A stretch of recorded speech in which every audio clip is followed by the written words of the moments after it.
Baiklah para pendengar Misteri jam 12 kalian bersama saya Zari Ismail menggantikan Casey buat sementara waktu kerana beliau mengambil sick leave dan berikan saya juga sedikit masa untuk saya semak keratan-keratan email yang saya dapat di sini dan insyaAllah akan saya putarkan dan akan saya wawarkan kisah yang pertama daripada seorang pendengar yang bernama Iman yang menetap di Melbourne tentang satu gangguan yang beliau telah alami ketika beliau dan juga suaminya menetap di Melbourne.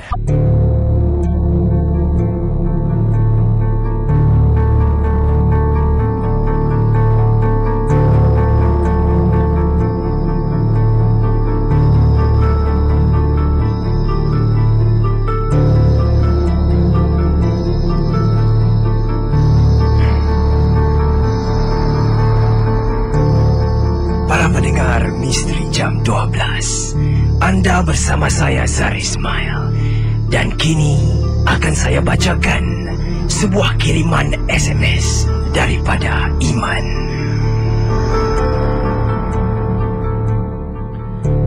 Kisah yang pertama yang akan saya bacakan merupakan kiriman email daripada Iman yang menetap di Melbourne bersama suaminya. Dan oleh kerana kiriman email tersebut pada awalnya memang bertujuan untuk diberikan pada Casey, jadi beliau address sebagai Casey lah, akan saya bacakan seperti mana yang beliau sampaikan di sini. Assalamualaikum Casey dan juga para pendengar Misteri jam 12. Waalaikumsalam. Nama saya Iman dan saya ada sebuah cerita seram yang ingin dikongsi tentang suami saya yang pada mulanya tidak percaya dengan kewujudan hantu. Saya dan suami saya menetap di Melbourne dan sering mendengar ruangan MJ12 melalui internet radio. Dan cerita ini berlaku 11 tahun yang lalu selepas kami bernikah. Saya dan suami serta adik lelaki saya pulang ke Melbourne pada ketika itu untuk bercuti. Yalah, kami ke sana pada masa itu sebagai pelancong dan maklumlah, kali pertama adik lelaki saya pergi ke Australia. Jadi ketika kita sampai di sana, saya boleh terlupalah pula untuk book tempat penginapan. Dan setibanya di Port Campbell, alhamdulillah kami rasa agak bernasib baik. Terdapat sebuah rumah cottage 2 tingkat yang tersedia ada untuk kami book. Yang lain semua dah book dah. Dah tak ada tempat lain, tinggal ini je. Sebuah rumah cottage 2 tingkat. Sampai saja di cottage, dah ambil kunci, saya dan suami langsung pergi ke balcony. Yalah 2 tingkat kan, ada balcony kat sana. So I dengan suami saya check out bilik kita di atas. Setelah kita jejak masuk ke dalam balcony, kita buka jendela. Dan di sebelah balcony itu Casey, ternampak ada pohon ru yang betul-betul sebelah balcony. Orang tua-tua cakap kalau ada pohon ru tu maknanya selalunya berpenghuni. Jadi suami saya ni jenis yang tak percaya hantu langsung. Ialah merupakan seorang mak saleh. Beliau selalu cakap this is all nonsense. Malam itu Casey, bila saya berada di atas tengah kemas beg, suami saya ketika itu berada di tingkat bawah bersama adik lelaki saya. Tiba-tiba saja panggil nama saya. Iman, can you come here? Saya pun pergilah ke bawah. Saya tanya, kenapa ni awak panggil saya? Tadi-tadi asyik panggil saya turun je. Dia cakap, no, I didn't call you. Saya pun tak fikir apa-apa lah Casey. Saya dan adik saya ni dah penat. Langsung adik saya masuk, tidur. Dan saya serta suami naik ke atas, berbual panjang, planning besok apa nak buat dan sebagainya. Dan tiba-tiba kita sedang berbual, planning untuk apa yang dibuat untuk esoknya. Tiba-tiba Casey, terdengar pintu tanda saya bersebelahan buka tutup berkali-kali. Suami saya teriak, fikirkan adik lelaki saya. Is that you? Bro, is that you? Selang suami saya berteriakkan tentang adik lelaki saya, pintu tandas Casey yang tadi awalnya buka tutup langsung berhenti. Tapi tidak sesiapa yang menjawab panggilan suami saya. Selang beberapa minit Casey, kami terdengar macam-macam. Ada orang lari-lari di bawah lantai tingkat bawah, lantai kayu Casey. Jadi kami dapat dengarlah dengan jelas bunyi tapak orang berlari-lari di bawah. Kami pun terdiam, panik sementara. Yalah, kalau bukan adik saya, siapa lagi? Takkan adik saya yang dah penat tu nak buat-buat cerita? Dan bila sang suami tak sedap hati, dia keluar. Dia cakap dia nak pergi cek katanya. Langsung suami saya keluar daripada bilik itu. Tinggal saya keseorangan Casey dalam bilik tersebut. Bayangkan, dahlah mendengar bunyi yang bukan-bukan. Pula tu suami saya boleh nak cek, tak nak temankan saya. Tapi tak mengapa, saya biarkan dia pergi dan dia keluar sebentar. Lama juga saya tunggu Casey. Dan bila suami saya tampil balik ke atas, dia cakap, adik awak dah tidur, dah lepak dah, berdengkur, pingsan, kepenatan. Siapa lagi yang boleh pergi kat tandas tu? Lepas beliau cakap ayat tu Casey, tiba-tiba pintu di belakangnya, pintu bilik kita, tertutup dengan kuatnya. Saya dan suami tergamam sekejap Casey. Tak ada orang kat sana. Saya nampak pintu tu kosong Casey. Tiba-tiba tertutup dengan sendirinya. Langsung saya dah nak nangis dah. Saya cakap, itulah awak. Saya cakap, tak percayakan hantu kan? Sekarang kan dah kena. Dia boleh tuduh saya pula Casey. Dia cakap saya pergi tegur pohon ru yang awalnya kita telah melihat di sebelah balkoni tersebut. Saya melihat ke arah pandangan suami saya. Suami juga begitu, melihat ke arah saya. Tanpa berkata sebarang patah, kami seolah-olah bersetuju untuk pergi ke balkoni tersebut, bertempatnya pohon ru di sebelahan balkoni tersebut, untuk melihat mungkin ada kelibat sesuatu yang ingin kacau kami di sana.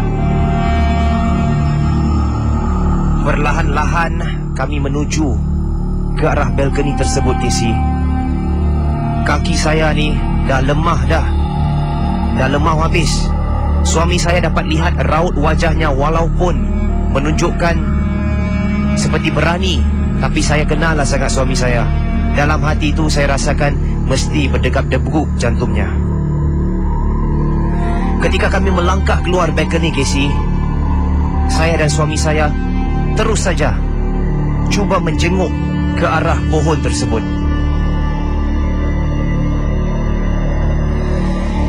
Dan apa yang saya nampak Casey akan saya ingat sampai bila-bila. Di bawah pohon ru tersebut, saya nampak kelibat seorang wanita yang sedang menyangkung, duduk di sana, sedang menangis tersedu-sedan.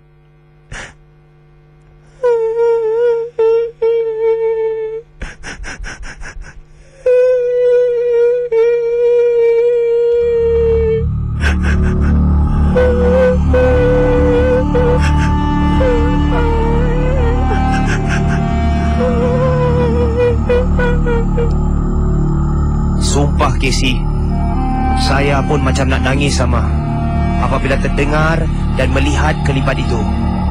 Saya memegang tangan suami saya dan perlahan-lahan kami berundur masuk balik ke dalam bilik kami. Tutup pintu perlahan-lahan, kunci pun tak nak buat bunyi. Perlahan-lahan saya kuncikan tanpa membuat sebarang bunyi Casey. Begitu gemetar saya. Dan langsung kami berdua baring di atas katil. Semalaman tak boleh tidur. Malam itu saya rasa seperti malam yang paling panjang sekali. Macam-macam saya rasa. Tok-tok bila kita cek, lihat pada jam tangan, dah pukul 5. Dan oleh kerana saya tak sedap hati, saya pergi kejutkan adik lelaki saya yang berada di bilik bersebelahan. Saya kejutkan, bangun, bangun. Tadi kau dah rasa apa-apa tak? Adik lelaki saya, apa ni, pagi-pagi kacau orang ni. Dia cakap tak ada. Tapi semalaman dia tidur, Casey, dia cakap dia ada rasa orang menarik-narik kakinya. Tapi tak tahulah, oleh kerana terlampau penat, dia tak layan dan terus tidur. Dan sejak hari itu, suami saya percaya dengan kewujudan hantu-hantu ini. Dan itu saja kisah yang ingin saya kongsi bersama. Assalamualaikum warahmatullahi wabarakatuh daripada Melbourne. Terima kasih kerana sudi berkongsi cerita saya di Misteri Jam 12. Balas lepas ini akan saya kongsi satu lagi kisah. Awal tadi kita telah pun mendengar kisah daripada Iman, bukan nama sebenar. Beliau merupakan penduduk tetap di Melbourne. Tapi pada awalnya berlaku 11 tahun yang lalu, bagaimana beliau dalam keadaan yang takut pergi melancong di Melbourne. Pergi book, orang kata bukan book chalet, book cottage. Sebab yang lain tak ada tempat lagi. Hotel-hotel semua dah fully book. Beliau book cottage 2 tingkat kat sana. Dan betul-betul bersebelahan balcony yang mana beliau mendiami, ada pohon ru. Dan awal tadi telah pun saya katakan, suaminya pada mulanya tak percayalah pada benda-benda ni semua. Tapi oleh kerana pada malam yang pertama mereka tidur di sana, sudah pun kena kacau. Jadi itulah, terima kasih kepada Iman kerana sudi berkongsi cerita. Dan selepas ini akan saya wawarkan satu lagi cerita, namanya daripada Ashikin Bamadaj. Dan ini adalah kisah pengalaman beliau mengenai 3 ekor kucing peliharaannya yang telah memberikan beliau sebagai satu amaran. Tepat sekali, Misteri Jam 12 hanyalah satu hiburan. Dan jangan kita mudah percaya dengan perkara-perkara ataupun cerita-cerita yang bakal menggoyangkan akidah kita semua di sini. Termasuklah peringatan untuk saya sendiri yang sedang membacakan kiriman kiriman email seterusnya. Dan di sini akan saya bacakan kisah mengenai Ashikin Bamadaj yang telah mengisahkan tentang pengalaman beliau tentang 3 ekor kucing peliharaan.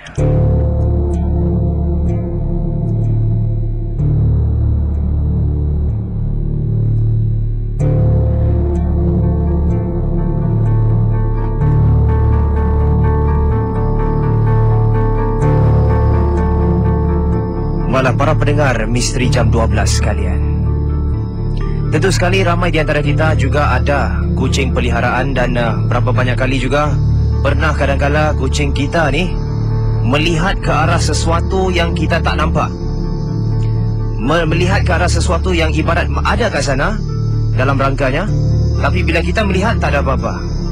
Jadi inilah cerita daripada Ashikin Bamadaj yang mengisahkan tentang pengalaman beliau bersama 3 ekor kucing peliharaannya. Assalamualaikum Casey dan juga para pendengar Misteri Jam 12. Waalaikumsalam Ashikin.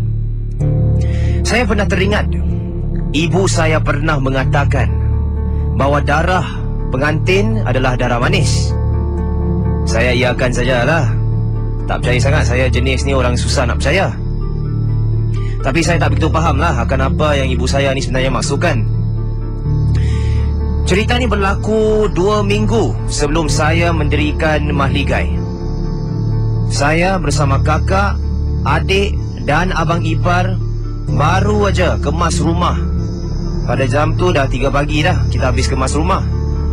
Dan abang ipar pun sound lah ketika itu nak bawa saya dan adik-beradik keluar makan malam. Kita pun keluarlah, makan sebagainya, pulang dalam kurang lebih pukul 5 lebih pagi.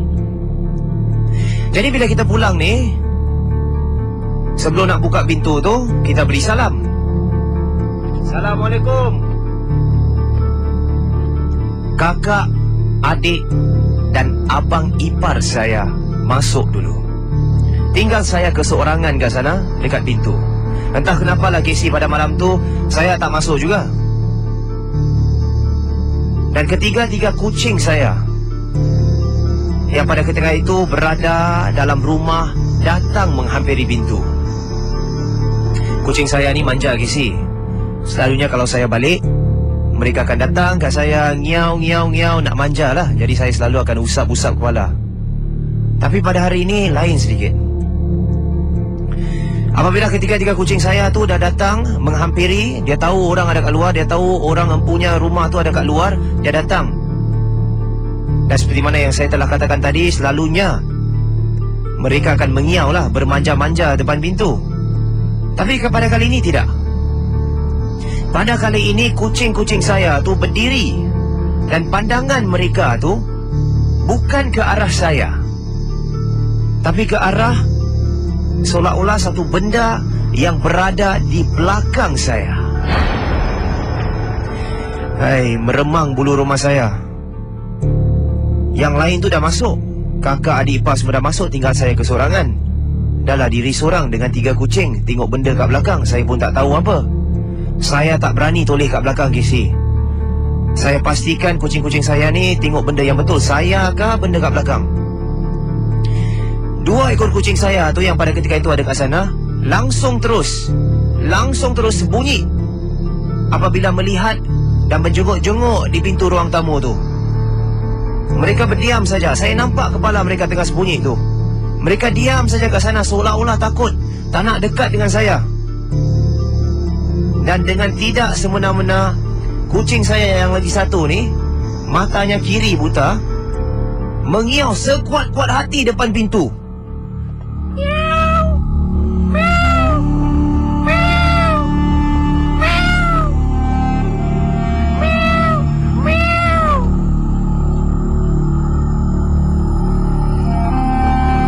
Dan tiba-tiba saya rasa seperti ada orang yang bernafas di belakang tengkuk saya.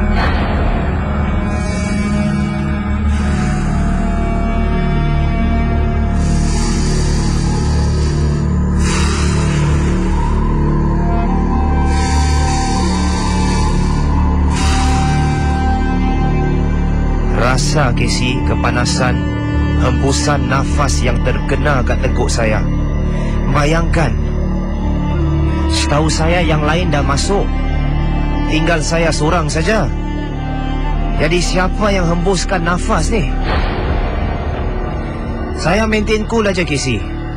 Saya cuba buat tak ada apa-apa. Cuba datang ambil peluk kucing saya tu. Tapi dia enggan.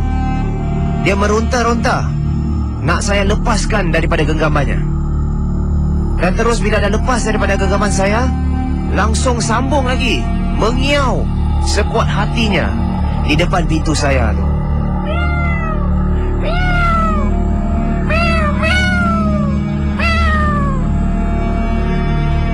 Kucing saya yang lagi 2, Casey, dah keluar daripada tempat sembunyi dan berdiri di depan pintu bersama kucing yang lagi satu tu, sambil merenung ke arah pintu yang pada ketika itu tidak ada apa-apa kecuali saya sahaja. Dan untuk pengetahuan Casey, nafas tu semakin lama, semakin kuat, semakin deras, Casey.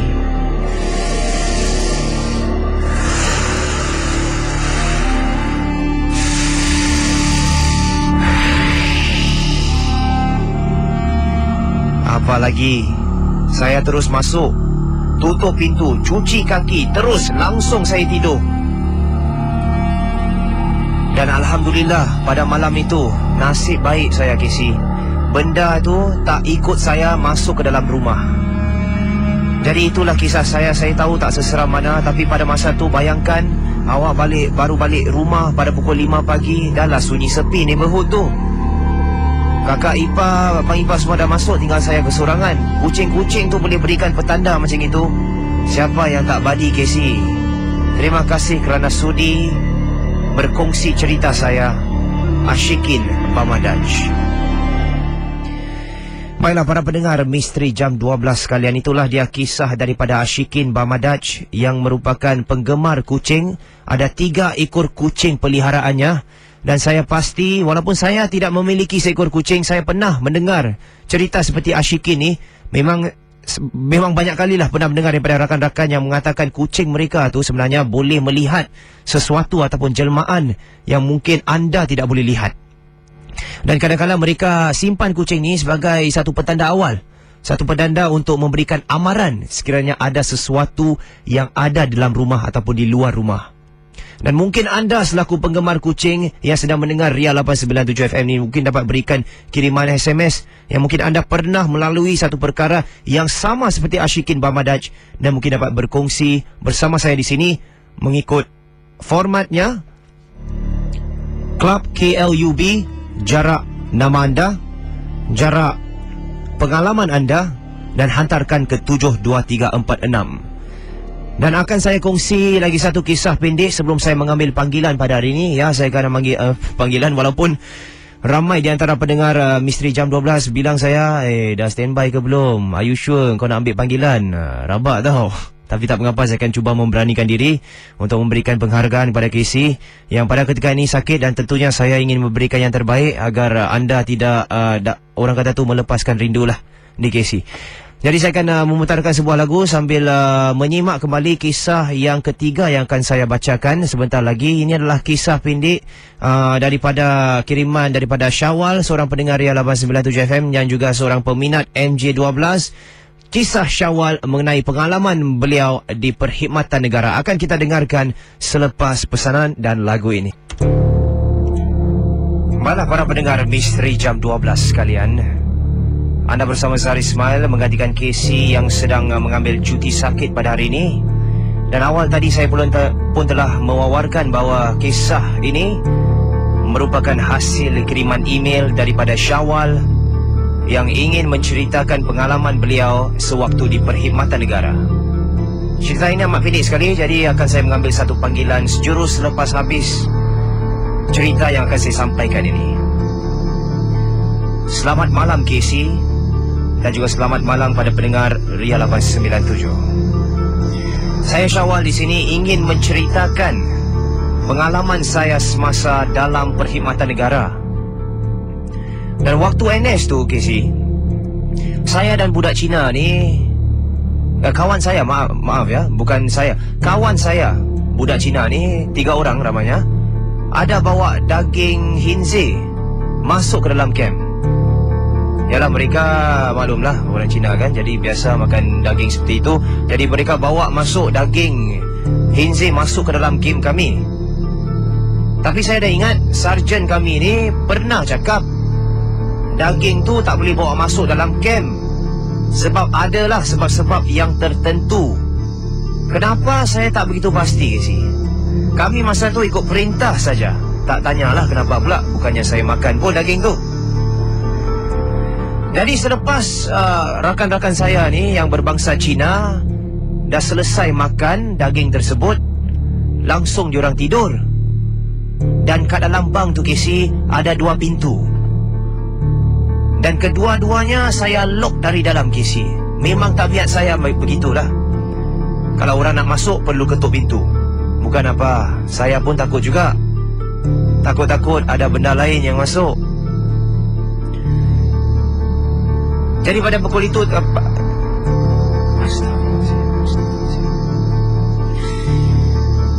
Jadi apabila kita melihat jam tersebut sudah pun menunjukkan 3 pagi. Saya belum tidur lagi, mata masih celik.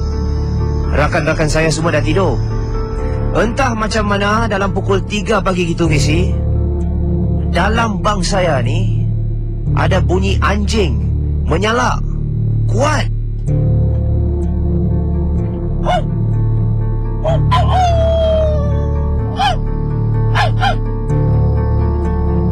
Bayangkan, saya berada ke dalam bang tu, cuma saya dan rakan-rakan saja. Tapi bunyi nyalakan anjing tu seolah-olah datangnya daripada dalam bang itu sendiri Casey. Dan dalam bang saya ni ada 7 katil. 4 katil didiami orang Melayu, 3 katil Cina. Katil saya pula Casey betul-betul bersebelahan rakan saya, seorang berbangsa Cina yang awal tadi telah pun makan daging hinze tersebut. Dan apabila saya cuba melelapkan mata, sebab saya dah rasa takut yang amat sangat lah tu, saya rasa bunyi itu betul-betul di sebelah telinga saya Casey. Dan kali ini bukan bunyi anjing yang menyalak. Bunyi anjing juga, tapi anjing yang sedang mengembuskan nafas, yang sedang keluarkan lidahnya.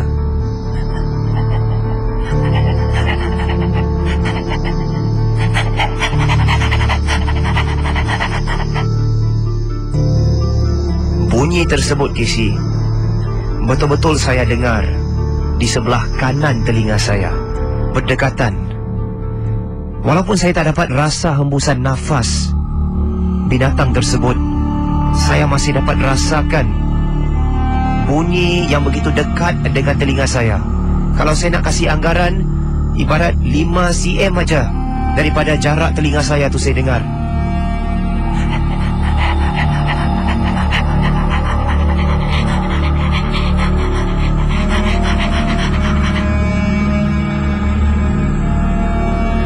Saya betul-betul takut, Casey. Tak ada satu orang pun yang dah bangun kecuali saya sahaja. Saya langsung ambil selimut, tutup muka saya dan beristighfar banyak-banyak. Astaghfirullahaladzim, astaghfirullahaladzim, astaghfirullahaladzim, astaghfirullahaladzim. Ya Allah, ya Allah. Saya tahan posisi seperti itu sampailah ke pagi, Casey. Saya sembunyi bawah selimut sampailah ke pagi. Dan saya tak sedar bila bunyi itu hilang. Tapi yang saya pasti, apabila saya buka mata saya, bunyi tersebut sudah pun hilang. Dan bila pagi dah sampai, masanya untuk sarapan pagi, kita semua makan macam biasa, Casey. Tak ada satu pun rakan saya yang bersuara. Saya buka ceritalah. Saya cakap ke kawan-kawan saya yang 7 orang tu. Tiba-tiba yang lain pun ada cerita, Casey. Diorang cakap mereka pun dengar bunyi yang sama seperti mana yang saya dengarkan. Dan bila saya datang berjumpa, konfrontasi dengan budak-budak Cina yang pada awalnya membawa daging khinzir masuk ke dalam camp, saya tanya, "Hey, you all got here not just now? This morning, sound of like dog like that panting in my ear." Mereka cakap mereka tak dengar bunyi apa-apa pun, Casey. Seramlah sangat.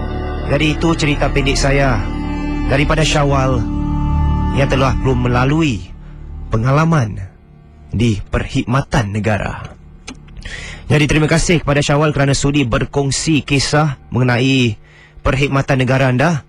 Dan sudah tentu banyak sekali yang anda selaku pendengar Ria 897 FM yang pernah melalui Perkhidmatan Negara. Tentu ada juga ada cerita-cerita yang seram. Dan kita akan ambil panggilan di sini untuk memberikan laluan kepada anda untuk memberikan kisah yang seram di Misteri Jam 12. Dan sekiranya anda ada apa-apa cerita yang ingin dikisahkan kepada para pendengar sekalian, anda boleh hubungi bilik siaran ini di 669-11897. Atau anda boleh memberikan kiriman SMS di 72346 menggunakan kodnya Seram, SERAM. Maaf tadi awalnya saya cakap kelab, salah ya. Di sini ada satu panggilan, saya akan ambil di sini. Hello. Hello. Siapa di sana? Nama saya Rek Rod.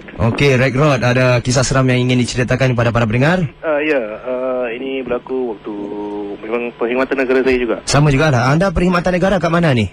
Saya di dalam tentera dulu. Tentera. Jadi camp, kalau nak cakap camp, nama camp pun silakan. Ke tak nak cakap? Saya rasa tak perlulah. Tak perlu lah. Sebut nama camp kan. Okey. Budak-budak takut pula.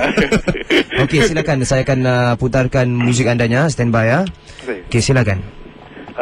Ini berlaku agak-agak 10 tahun yang lalu lah.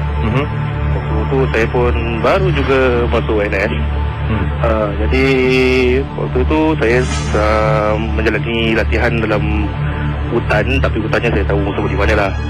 Waktu itu saya tengah orang panggil kena buat stand 2 lah dengan sarjan saya. Jadi waktu tu dah dalam pukul 2 pagi. Jadi saya pula ada satu teman petun sama seperti dengan saya. Dia ni memang suka menakut-nakutkan orang dengan pakai kain putih lah. Memang tabiat dia begitulah. Jadi waktu itu saya dengan saja saya tengah tentu kan.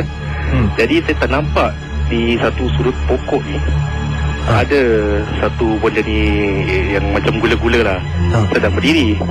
Jadi saya mula ingatkan kawan saya lah. Jadi saya pun tegur saja saya cakap, kau tengok sini, asyik takut-takutkan orang aja. Nanti satu kali dia kena baru dia tahu. Jadi kita pun ingatkan kawan saya lah. Jadi kita ketawa-ketawa lah. Tengah ketawa-ketawa sampai tengok benda tu, tiba-tiba benda tu dia macam take off gitu macam roket gitu, meroket ke langit. Jadi kita pun terperanjat lah tengok ini betul punya lah.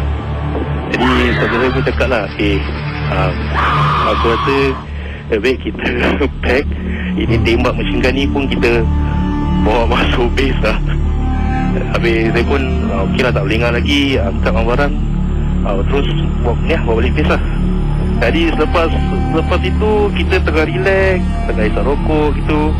Kejap lagi dengar satu budak platoon saya jugalah tengah terpekik terlolong, lari tak tolong budak Cina lah. Jadi saya pun nampak, saya panggil lah, dia datang kat kita. Saya tanya dia kenapa, apa jadi. Saya cakap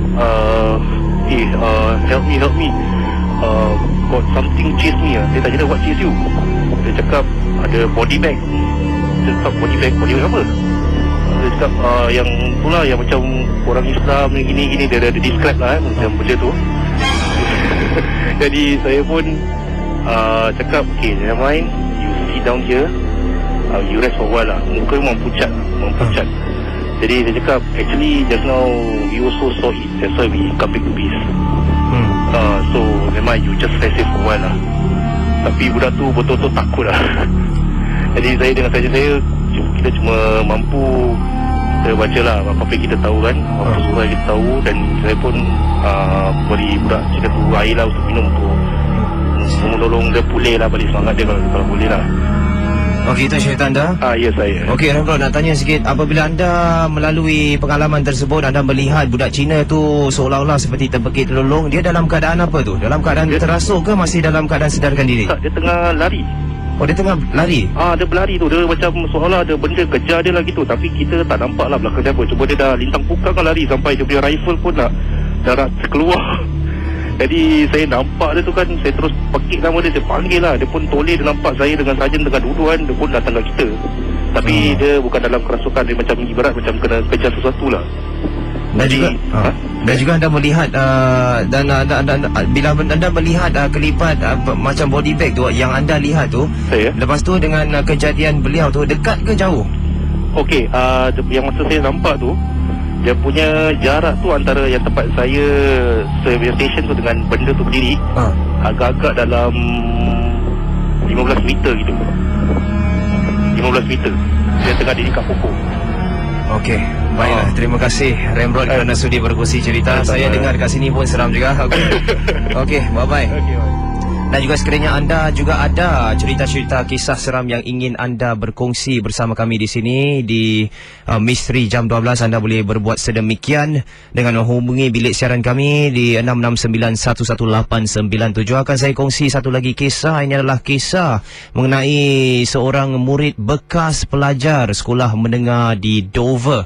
Dan beliau akan memberikan kisah mengenai gurunya yang telah pun menceritakan pada beliau apa yang gurunya nampak ketika dalam perkemahan St. John Ambulance Brigade yang telah berlangsung di sekolah yang telah pun saya katakan tadi. Akan kita dengar kisah ini sebentar lagi selepas lagu dan juga pesanan ini.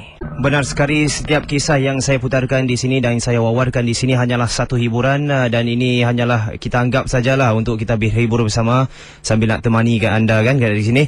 Dan mungkin sebelum saya membacakan kiriman email daripada seorang pendengar yang berasal dari sekolah menengah di Dover, tapi beliau tidak bilanglah sekolah menengah di mana, akan saya bacakan mungkin satu kiriman SMS di sini daripada seorang pemandu kereta api MRT. Dan nama beliau adalah Malik. Beliau memberikan kiriman SMS di sini khas di Misteri Jam 12. Selamat malam. Saya seorang pemandu kereta api MRT. Pada satu malam tu, ketika sedang memandu dari Yishun ke Sembawang, pada masa tu kira-kira pada pukul 11 malam lah. Bayangkan awak sebagai pemandu MRT, awak duduk di hadapan, awak melihat trek di hadapan tu keadaannya gelap dah. Kalau kita pandu kat terowong tu gelap. Kalau kita pandu di laluan di luar tu kita masih nampak, tapi agak samar-samar kerana yang hanya menyalakan gerabak di hadapan tu hanyalah dua lampu headlight yang berada di hadapan. Dan tentu sekali kita semua pernah melihat headlight tersebut di MRT apabila sedang jalan di atas gerabak.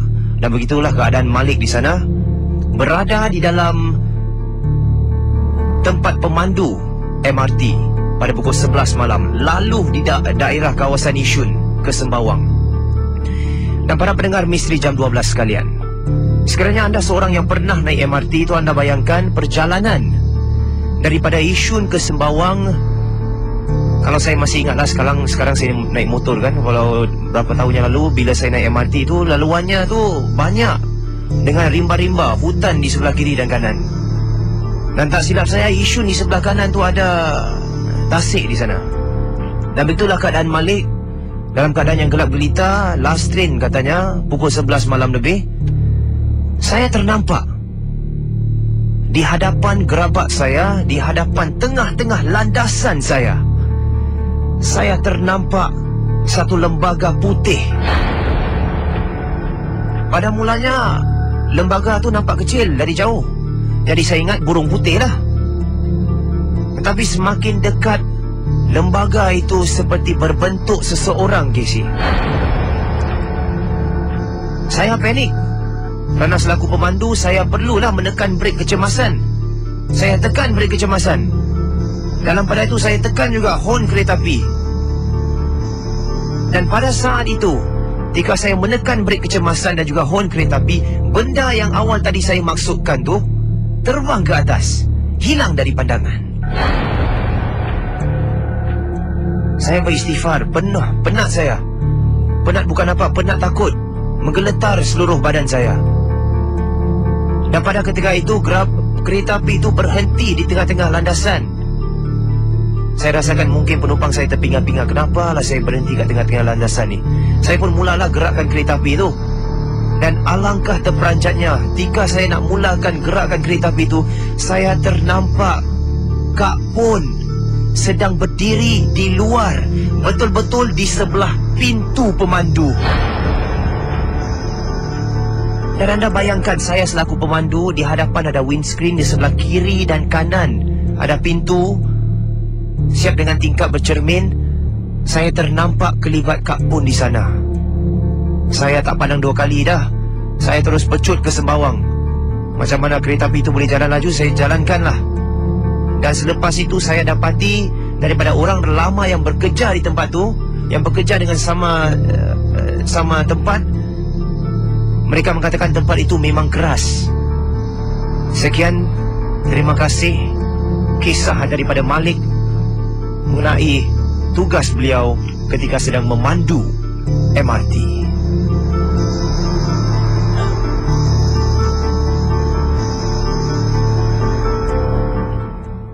Mana para pendengar Misteri Jam 12 sekalian, telah pun kita mendengar kisah SMS daripada Malik yang mengatakan beliau ternampak pada awalnya lembaga di hadapan. Dan seolah-olah sama dengan cerita pemanggil kita awal tadi, Ramrod katakan beliau menampakkan satu lembaga putih yang terus terbang ke atas. Dan begitu juga dengan Malik, ternampak satu lembaga putih yang jauh. Dan ketika mendekati, menekan horn, menekan brek kecemasan, benda yang putih itu terus terbang ke atas juga. Tapi malangnya bagi Malik ni, beliau ternampak kelibat Kak Pun di sebelah pintu masuk pemandu MRT tersebut. Saya tak dapat bayangkan bagaimana keadaan beliau ketika sana. Sedang memandu ni penumpang-penumpang ni, amanah berat ni. Orang di belakang nak balik juga. Tapi awak sebagai pemandu MRT perlu beranikan diri ketika sesuatu macam ini berlaku.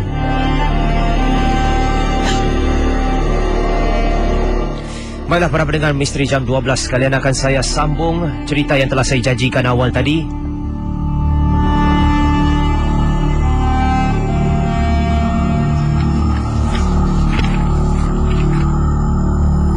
Dan kini saya bacakan kiriman email daripada seorang pendengar yang tidak meletakkan namanya. Tapi ada sebuah kisah yang seram. Dan pada awalnya memang email ini ditujukan khas pada Casey. Jadi saya akan bacakan seperti mana yang beliau tuliskan. Assalamualaikum Casey dan juga para pendengar Misteri Jam 12. Waalaikumsalam. Ini adalah kali pertama saya memberikan kiriman email pada MJ12. Minta maaflah kalau ayat saya ni tak begitu fluent. Saya ni ada kisah tentang sekolah menengah saya sekolah menengah saya ni berada di Dover. Tapi saya tak nak bilang lah sekolah saya nama apa. Tapi saya akan bilang baju uniform ni bagaimana. Baju uniform warna biru, seluar skirt warna putih. Yang kepada anda yang tahu, mesti tahulah sekolah mana. Kisahnya begini. Mengikut beberapa orang guru-guru yang mengajar di sekolah menengah saya ni, mereka mengatakan sekolah saya ni mempunyai sekurang-kurangnya satu makhluk halus yang mendiami kawasan sekolah kami. Dan menurut kisah-kisah guru saya ni, mereka katakan benda halus ni suka merayap daripada ke tingkat lobi pergi ke tingkat atas, daripada merayap ke tingkat atas naik ke kelas di tingkat nombor 3. Dan memang saya rasakan benda halus ni adalah penghuni yang mendiami sekolah menengah saya ni. Kadang-kadang saya terdengar rakan-rakan saya cakap ada nampak benda lah kat tandas, kadang-kadang di belik kelas. Tapi kisah yang akan saya ceritakan ni datangnya daripada guru Inggeris saya yang pernah diganggu semasa mengadakan perkhemahan St. John Ambulance Brigade di sekolah saya.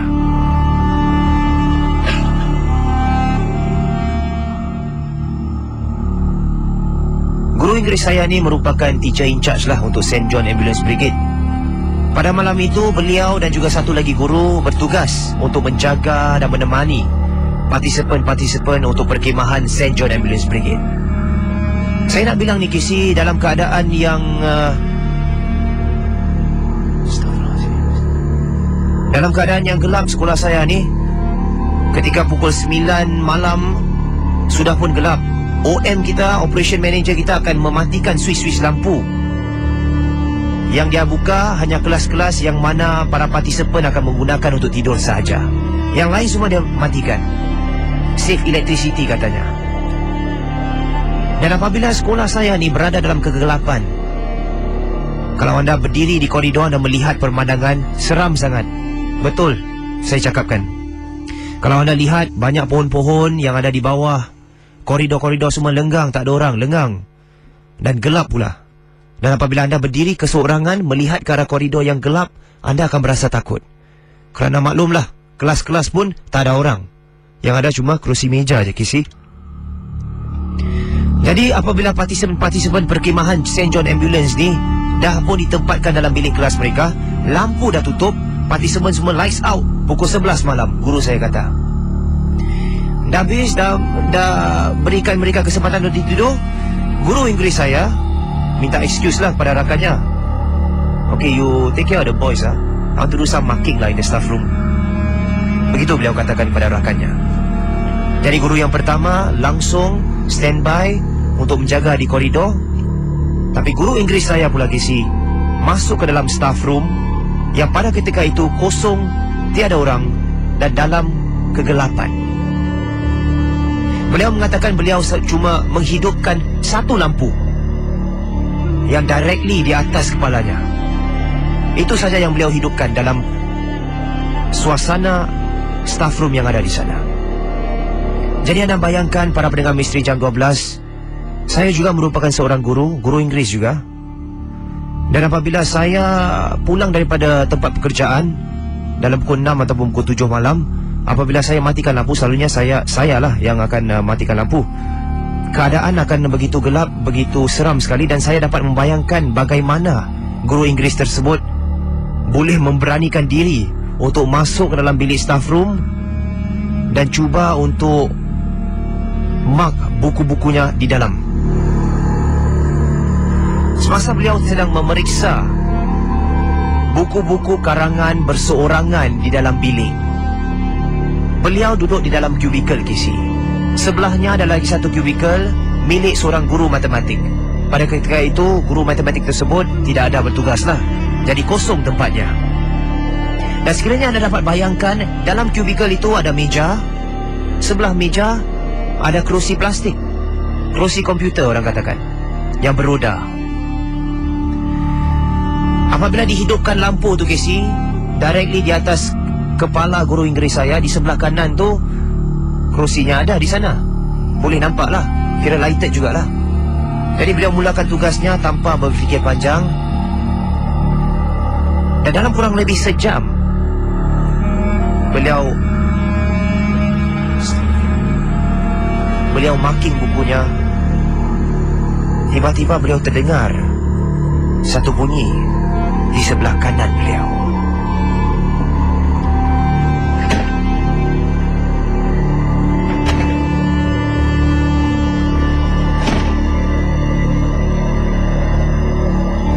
Guru saya berhenti sebentar dan mengambil nafas yang panjang.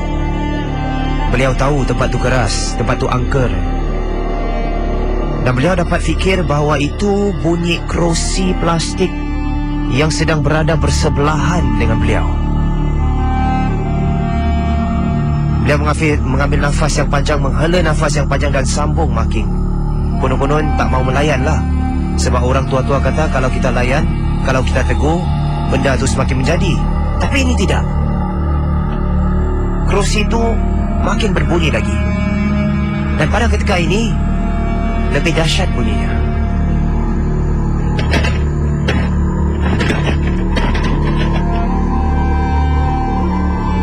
Guru Inggeris saya mengatakan, Casey, pada ketika itu jantungnya macam nak tercabut. Kalau beliau lari pun pintu yang mana beliau masuk tu tertutup. Kena pakai pas. Pasnya pula ada tergantung di leher. Takut lari tak sempat tersungkur jatuh, lain pula ceritanya, Casey. Jadi beliau perlahan-lahan letak penanya. Tak tahu kenapa pada ketika itu guru Inggeris saya berani sekejap. Beliau rasakan seperti nak melihat ke arah kanan beliau. Dan ketika beliau menoleh ke arah kanan dengan perlahan-lahan meletakkan pena merahnya ke bawah, beliau menghela nafas yang panjang sekali lagi dan perlahan-lahan memutarkan kepalanya ke sebelah kanan. Dan pada ketika ini bunyi kerusi itu tiada lagi. Namun begitu apa yang dia nampak, Casey, beliau akan ingat selama-lamanya. Kerana beliau menceritakan beliau ternampak kerusi plastik di sebelah kanan berputar-putar dengan sendirinya, Casey. Dan kalau anda dapat bayangkan bila kita putarkan kerusi plastik tu, tentu sekali putaran tu akan berhenti. Tapi ini tidak, Casey. Putaran kerusi plastik tu bersambung-sambung. Beliau tergamam seketika. Dan pula pada ketika itu rakannya yang sedang bertugas memanggilnya dari luar. Are you okay? Oh, you inside not? Are you inside? Hey, open the door.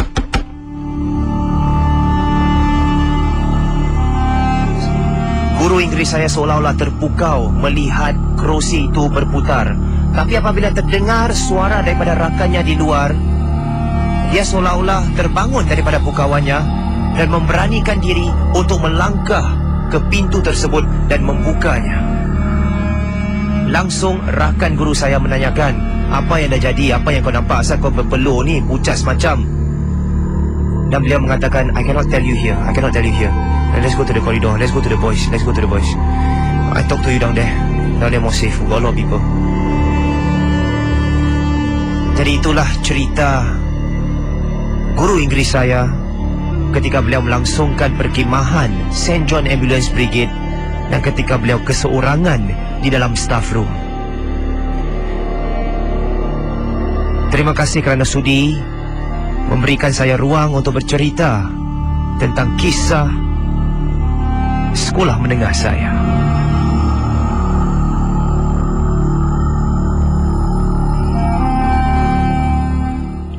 Baiklah para pendengar Misteri Jam 12 sekalian, apakah sebenarnya yang telah dialami oleh guru Inggeris tersebut?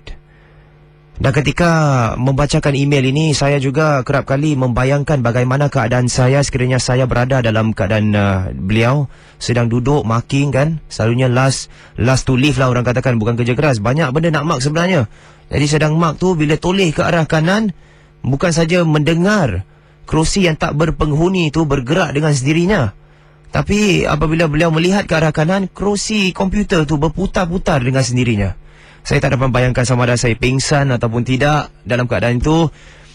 Dan tentu sekali saya sanjung keberanian guru Inggeris tersebut untuk melangkah masuk ke dalam staff room yang dalam keadaan gelap, hanya menghidupkan satu swiss lampu. Jangan cakap satu swiss lampu. Kalau saya hidupkan semua lampu pun nampak kerusi itu berputar-putar dengan sendirinya. Siapa pun tak cul, saya pun cul.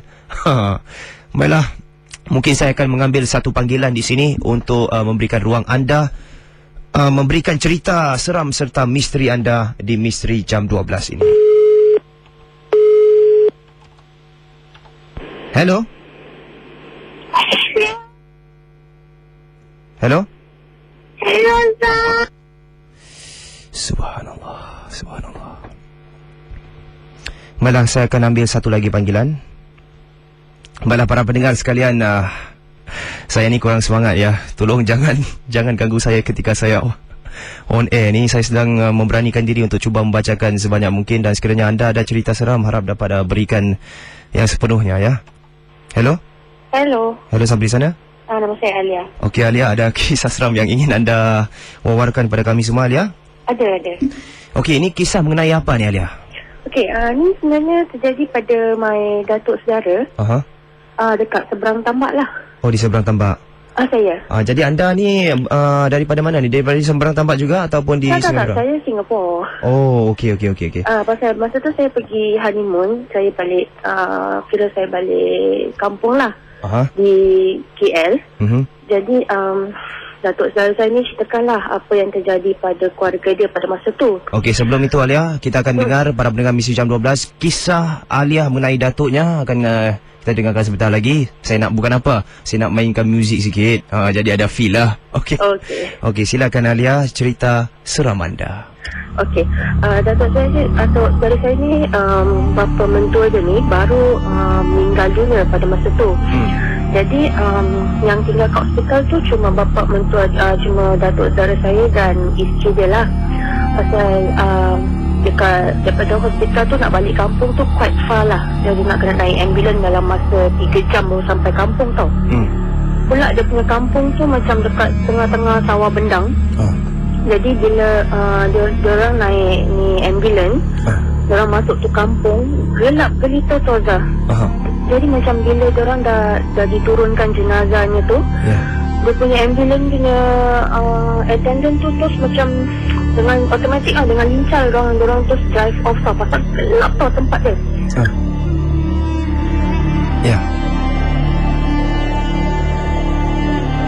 Hello?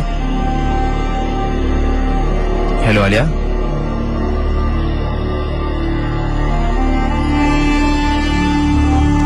Hello Alia?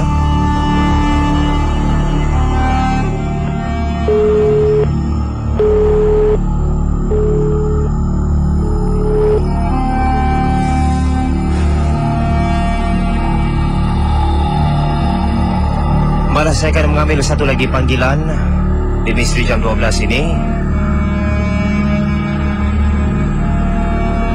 Hello? Halo.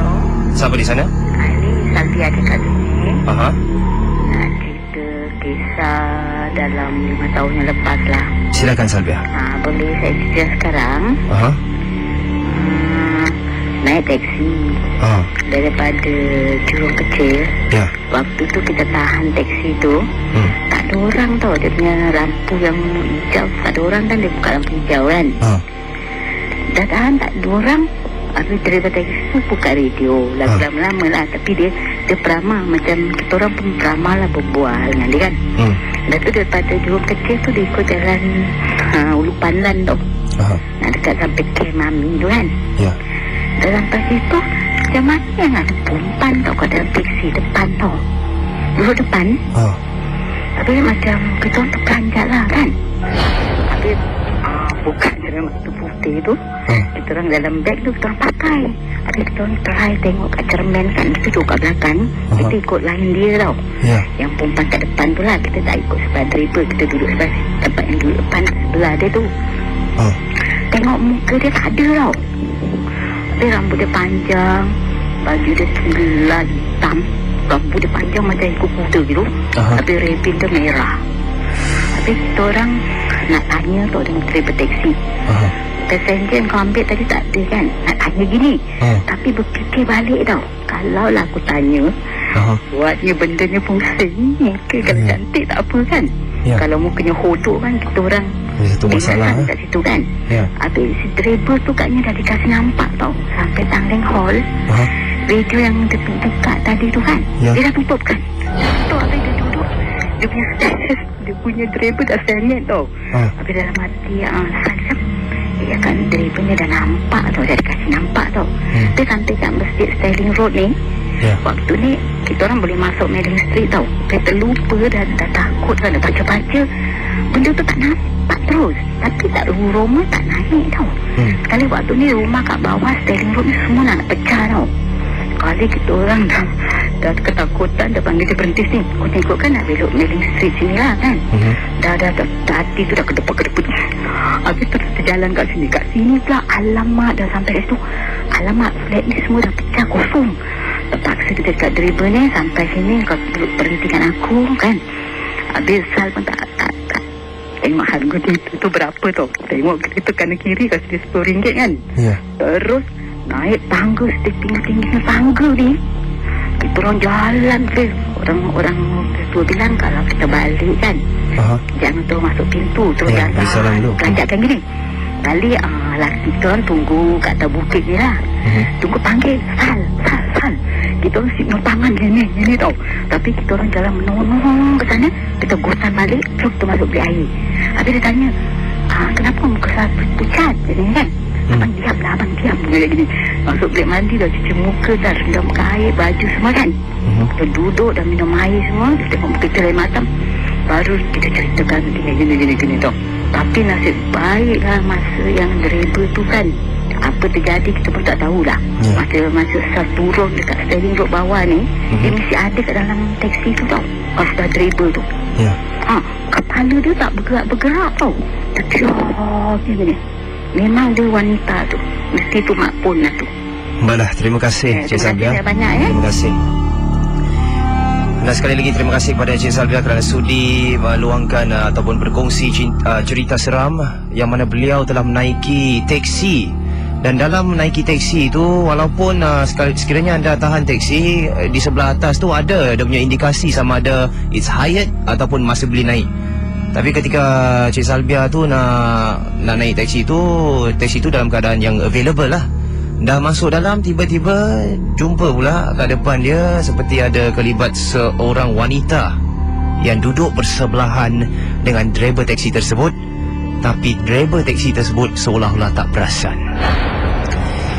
Baiklah, itulah kiriman ataupun panggilan yang terakhir yang saya akan panggil. Awal tadi kalau awak telah pun mendengar, saya telah dikacau lah. Boleh cakap macam itu dah lah. Saya rasa saya akan bacakan kiriman email ni lagi mulia di sini untuk menghiburkan anda semua. Dan sama-sama kita akan dengarkan kisah seterusnya yang akan saya bacakan. Baiklah, sebelum saya wawarkan kisah yang seterusnya, merupakan sebuah kisah daripada kiriman Fiza tentang sebelum majlis perkahwinan. Sebelum itu akan saya bacakan sebuah kiriman SMS daripada Dila yang mengongsikan tentang kisah beliau sewaktu beliau dan keluarganya pergi keluar mencari makan di Changi Village. Selamat malam DJ. Nama saya Dila dan saya ingin mengkongsikan kisah saya sewaktu saya dan keluarga makan di Changi Village. Masa itu kami sibuklah mencari tempat duduk sebab hujung minggu. Jadi bila kita datang sekeluarga tu, nak cari tempat tu susah. Tapi cari, dapat pula satu tempat. Namun begitu, sebelum kami mendapat tempat duduk tersebut, sambil menunggu tempat yang kosong, keluarga saya duduk di luar sekejap. Dan saya dan anak pergilah mencari tempat duduk lagi. Dan apabila kami sedang keluar untuk mencari tempat duduk, kita pun dengan anak saya ni pun nak survey lah makanan apa yang sesuai. Dia nak makan apa, saya nak makan apa, keluarga saya nak makan apa. Jadi kita lalu di sebelah gerai-gerai yang ada di sana. Semasa saya lalu tu, di sebuah gerai nasi lemak tak silap saya masih ingat lagi. anak saya ni, yang diri di sebelah saya pimpin dia dengan tangan kanan saya. Apabila lalu di gerai nasi lemak tersebut, anak saya tutup hidung saya, tutup hidungnya. Maaf. Beliau tutup hidung beliau dan beliau katakan, "Mama, kenapa Mama kedai ni busuknya baunya?" Saya pula masa tu tak bau apa-apa pula. Saya pun jawablah, jangan mipik lah, mana ada bau. Lalu apa yang beliau katakan selepas ini begitu memeranjatkan saya. Kerana apa yang anak saya katakan, sambil menutup hidungnya, beliau katakan, Mama jangan beli makanan kat tempat ni tau." Saya tanya, kenapa tak boleh pula? Lalu dia menarik tangan saya dan berkata, Mama tahu tak, dalam gerai tu ada benda lidahnya terjelir-jelir. Bau kedainya dah busuk, rupanya ada pakai pelaris. Sungguh anak saya ketika itu terus tak nak makan kat tempat itu lagi, mengajak kami ke tempat lain. Dan anak saya ni ada kelebihan, boleh nampak makhluk halus. Jadi sekarang saya tahulah gerai itu ada pakai pelaris ke tidak. Terima kasih kerana sudi berkongsi kisah saya.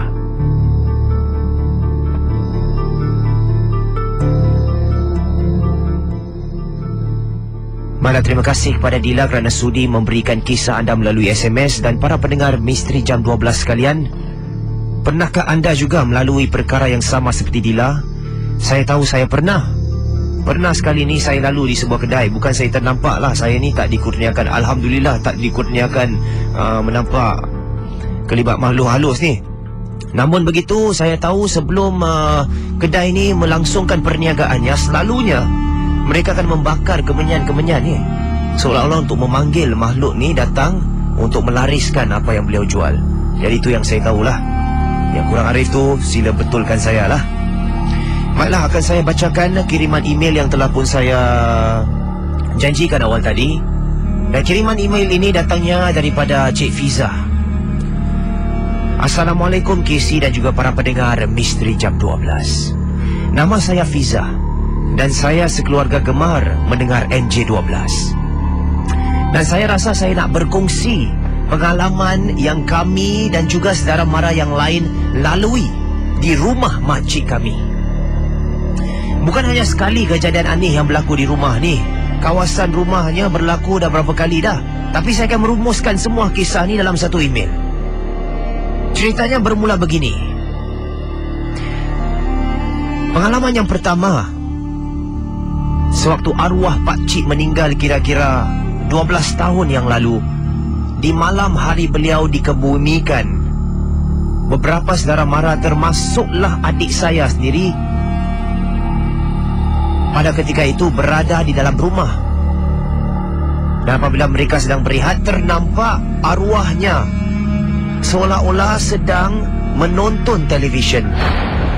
Dan pada ketika itu, Casey akan saya memberikan gambaran kepada anda, sudah pun lewat dan nak dekat pukul 12 tengah malam. Yang lain semua dah tidur, tinggal adik saya dan beberapa orang teman yang ada di ruang tamu. Dalam keadaan yang gelap, ruang tamu saya besar, Casey, dan nampak jelas kelihatan di sudut. Saya tak nampak lah, tapi adik saya nampak jelas kelihatan di sudut seolah-olah duduk arwahnya menonton televisyen.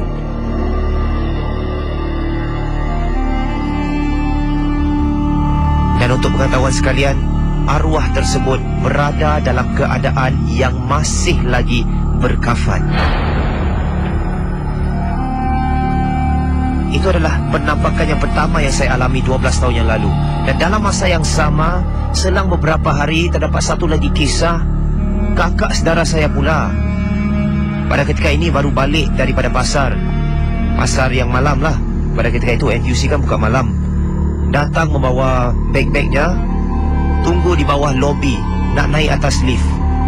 Dan di dalam tangannya ada kurang lebih 4 atau 5 biji plastik yang beliau angkat, berat masa tu. Dan ketika beliau sedang menunggu lift, beliau terhidu satu bau yang amat wangi sekali. Lift tersebut sampai di tingkat bawah terbuka dan beliau masuk ke dalam.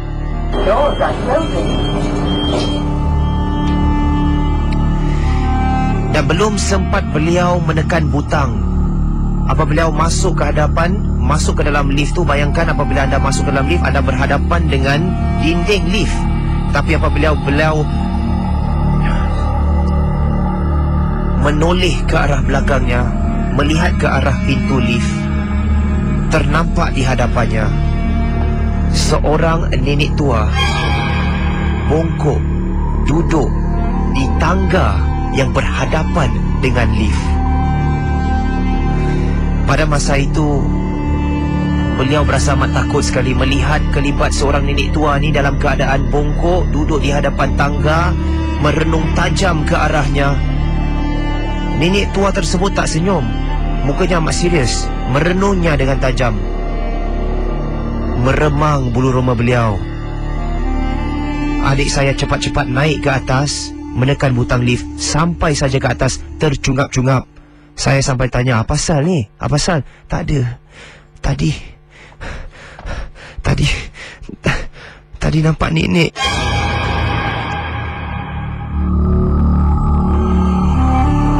Para pendengar Misteri Jam 12 sekalian, ini adalah penampakan yang kedua yang berlaku selang beberapa hari ketika Pak Cik pendengar arwah yang telah pun saya utarakan tadi. Pengalaman yang seterusnya beliau juga lihat, ini adalah pengalaman yang ketiga dan yang terakhir, adalah apabila pada malam rewang seseorang daripada makcik beliau terganggu. Dan ketika itu makciknya sedang hamil, dan sewaktu hendak tidur tu di salah satu bilik, makcik-makcik yang lainnya lah sedang sibuk rewang di bawah blok kan, selalunya berbual sampai lewat malam. Jadi dia dan kakak saudaranya menemankan makcik awalnya tadi tidur di bilik tidur. Jadi 3 orang di dalam satu bilik, semuanya nak tidurlah, kepenatan. Dan ketika mereka semua sedang terbaring, makcik saya seolah-olah tidak dapat melelapkan matanya. Dia cuma tidur, tapi terperasan sesuatu. Di dalam bilik itu, Casey, ada almari di tepi tingkap. Tingkapnya jendela kami buka kasih berangin sebab panas, orang rewang di bawah. Jadi habarnya naik, panasnya naik di atas. Jadi kami buka tingkap. Di sebelah tingkap tu ada satu almari yang lama, betul-betul tingginya seperti tinggi saya. Dan ketika makcik saya menoleh ke arah jendela dan juga almari tersebut, beliau ternampak seolah-olah ada satu lembaga di sebelahnya. Dan beliau pasti lembaga itu adalah lembaga yang putih, dengan bajunya yang mengurai panjang, dan rambutnya kusut masai tapi panjang sampailah ke pinggang. Dan pada ketika itu, Casey, lampu sudah pun dimatikan, tapi nampak samar-samar kelibat seolah-olah seekor pontianak berdiri di sebelah almari tersebut. Makcik saya ni jenis orang yang tak takut, tapi ada jugalah batasan beliau. Tapi pada hari itu beliau rasa berani sedikit, kerana bertemankan beliau adalah 2 orang saudara maranya. Tapi beliau tak kejutkan, Casey. Beliau bangun dan menoleh ke arah lembaga tersebut dan bertanyakan dengan suara yang biasa,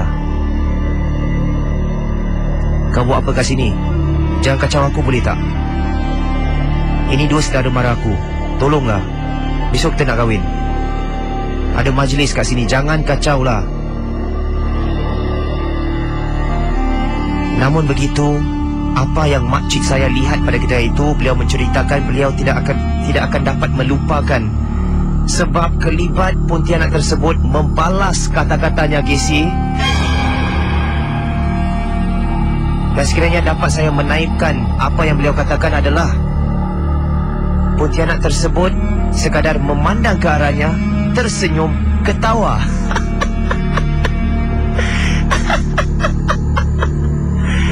Aku bukan nak kacau kau.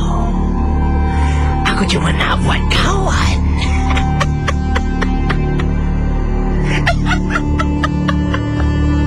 Dan serta-merta Casey, kelipat pontianak tersebut hilang dengan begitu saja. Selesai sudah solat subuh, makcik saya mengejutkan saudara mara yang ada di sebelahnya, di sebelah kanan dan kiri, dan tanya, semalam kau ada rasa apa-apa tak? Ada, cik. Dan makcik saya tanya, apa yang kau rasa? Dan mereka mengatakan bahawa pada malam tersebut mereka telah merasakan seolah-olah ada dua tangan yang sedang menarik-narik mereka di bahagian pergelangan tangannya. Dan itulah kisah saya, 3 penampakan yang berbeza yang berlaku 12 tahun yang dahulu yang saya kongsi pada hari ini. Terima kasih Fiza kerana sudi berkongsi cerita anda.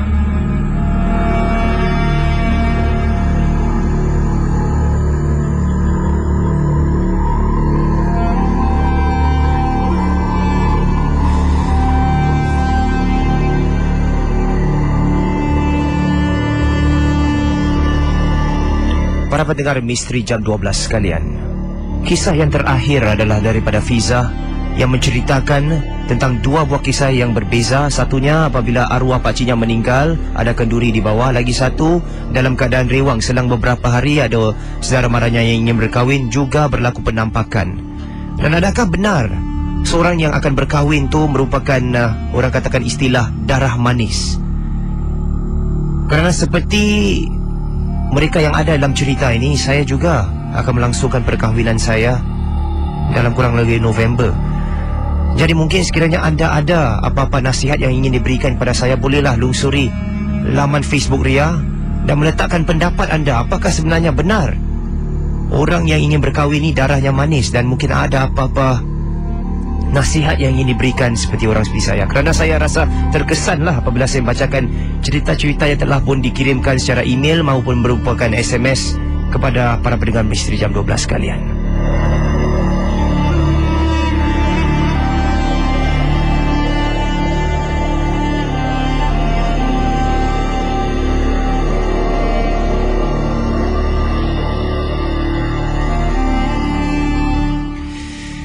Mana para pendengar sekalian, niat di hati nak sambung. Memang niat di hati, saya tak bohong, saya memang nak sambung. Ada banyak lagi kisah-kisah di dalam email saya. Namun begitu, untuk pengetahuan anda semua yang sedang mendengar, Casey mengambil cuti sakit selama 2 hari berturut-turut. Jadi pada keesokan harinya akan saya bersama anda sekali lagi. Jadi tolong saya untuk memberikan hiburan kepada anda. Anda boleh berikan kiriman email di misterijam12@gmail.com sekiranya anda ada kisah-kisah yang anda ingin dengar ke udara pada keesokan malam harinya. Anda boleh hantarkan sekali lagi, alamatnya adalah misterijam12 misterijam12@gmail.com.sg. Dan insyaAllah sekiranya saya ketemu anda pada keesokan malamnya, akan saya wawarkan cerita yang anda mengirimkan.